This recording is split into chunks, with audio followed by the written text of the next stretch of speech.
How to hold police accountable. There's a simple way to enhance law enforcement accountability. By Anthony Davies and James R. Harrigan, September 7, 2017, at 10:50 a.m. How to hold police accountable. There is a growing sense in the United States that police have become too powerful and too unaccountable. The latest manifestation of this came about when a nurse in Salt Lake City, Alex Wubbels, refused to draw the blood of an unconscious emergency room patient on the orders of Detective Jeff Payne. Wubbels explained that she was only permitted to draw blood if the police had a warrant, the patient were under arrest, or the patient gave his consent. Payne responded like a man who rarely hears the word no, and a full-blown incident ensued. Both the detective and the nurse were in communication with their superiors throughout, and Payne ultimately admitted that none of the necessary preconditions for a blood draw were met. Nonetheless, he insisted, saying, "I either go away with blood in vials or a body in tow." Wubbels stood her ground and Payne promptly arrested her for interfering. In the days that followed, Payne and another officer were placed on leave, and Mayor Jackie Biskupski and Police Chief Mike Brown issued apologies. Talking heads came at the topic from every angle. But an important question remains unaddressed: how should police be held accountable to the public they serve? The topic of accountability arises against the backdrop of two Supreme Court decisions, one from 1982, and the other from 2014.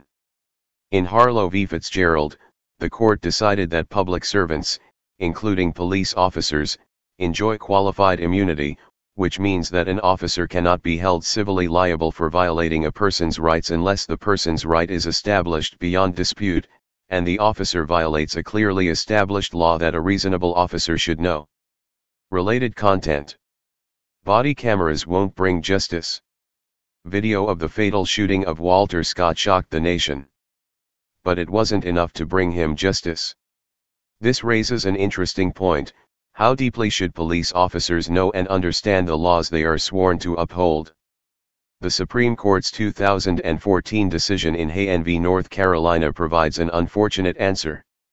In that case, the court held in an 8-1 decision that the police needn't actually know the law, that they can enforce a mistaken understanding of the law, again, as long as their mistakes are reasonable. So, in a colossal twist of irony, the people charged with enforcing the law are not required to know what the law is and may even use ignorance of the law as a defense. In this context, Payne's only real mistake was that he admitted knowing that the necessary preconditions for demanding a blood draw had not been met. Payne admitted that he knew what the law was, that he knew what he was demanding was illegal, and that he was going to demand it anyway. Under similar circumstances, a citizen without a badge would have spent that night in a jail cell. So what limits police authority? In the end, not much. Police can claim reasonable ignorance of the law, and once that claim has been satisfied, they are utterly immune. The only thing that appears to limit police authority is public opinion.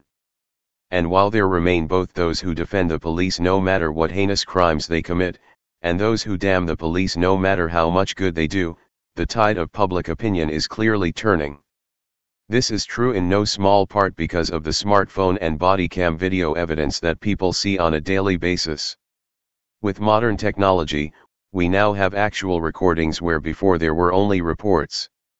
And it is no accident that some police look upon citizens recording their public activities with great suspicion.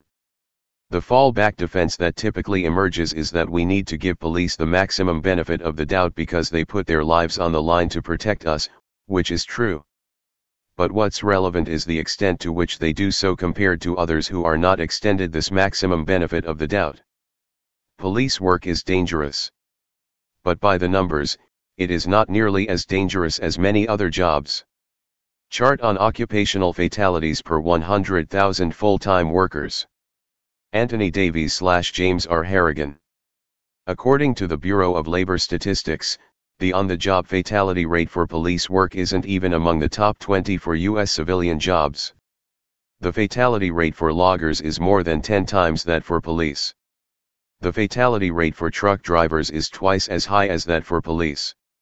Even taxi drivers and groundskeepers have higher on-the-job fatality rates than police. And if the low fatality rates weren't enough, the number of citizens killed by police rivals the number of police killed by citizens. In 2015, police killed 995 people. Of these, 49 were unarmed, not attacking and not exhibiting signs of mental illness. The number of police who were killed by shootings, stabbings and vehicular assault in the same year? Also 49. Related content. Still searching for justice. 25 years later, the tension and anger between African American communities and the police that precipitated the LA riots persists. And that brings us back to the unanswered question, how should police be held accountable to the public they serve? It turns out that there is an obvious answer staring us in the face. First, we should do away with qualified immunity. If anything, police should be held to a higher standard of conduct than the people they purportedly serve. Second, police can, and should be required to protect themselves from claims against poor behavior in the same way other professionals do. Physicians, nurses and lawyers all maintain malpractice insurance, which protects them from liability associated with their doing their jobs. Unlike qualified immunity, malpractice insurance doesn't only protect the professional, it also compensates victims. And insurance companies have a strong profit incentive to monitor professionals. Those who exhibit patterns of reckless or abusive behavior would see their insurance premiums rise proportionally. The result would be that the bad apples would simply become too expensive to insure, and they would have to find work in other industries more in keeping with their capabilities. As public opinion continues to shift on this issue, there will be increasing pressure to come up with solutions. As usual, politicians and bureaucrats will propose more Byzantine regulations.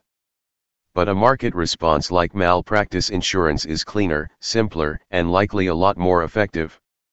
Tags, Police, Law, Supreme Court. Hey Charlotte County, this is Charlotte County COPWATCH, and I'd like to thank you for all your years of support through the years. As a result, this channel has grown and allowed me an equity partnership in carmarshal.com. Please take the time to check them out. They help you buy and sell your next car, even have a negotiating tool to save you from the hassle of haggling with multiple dealers. The link is in the description below. Please click and help support and give if you can too through PayPal or Patreon.